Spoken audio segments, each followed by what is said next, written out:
మనం ఏదైనా ఒక నిర్ణయం తీసుకునే ముందు ప్రశాంతమైన మనసుతో ఆలోచించి నిర్ణయం తీసుకోవాలి. కోపంతో, ఆవేశంతో తీసుకున్న నిర్ణయాలు ఎప్పుడూ కూడా తప్పుడు నిర్ణయాలే అవుతాయి. ఎప్పుడు కూడా ఎమోషన్తో నిర్ణయాలు తీసుకోకండి. ప్రశాంతంగా ఆలోచించండి. చిత్తశుద్ధితో పనిచేయండి.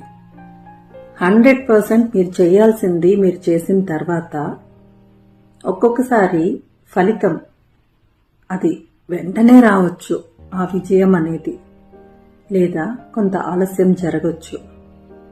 కానీ సహనంతో ఉండాలి, పేషెన్స్తో ఉండాలి. విజయం వచ్చే తీరుతుంది.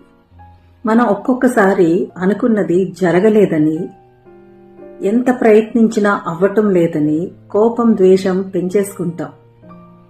అలా చేయడం వలన మీకు ఆరోగ్యపరంగా చూసినా మీ మనసు తీసుకునే నిర్ణయాలైనా తప్పుడు నిర్ణయాలు అయిపోతాయి. కొంచెం పేషెన్స్తో ఉండండి, సహనంతో ఉండండి. మీరు చేయాల్సిన పని 100% చేయండి. లేట్ అయినా మీకు విజయం వచ్చే తీరుతుంది. అర్థమవుతుంది కదా?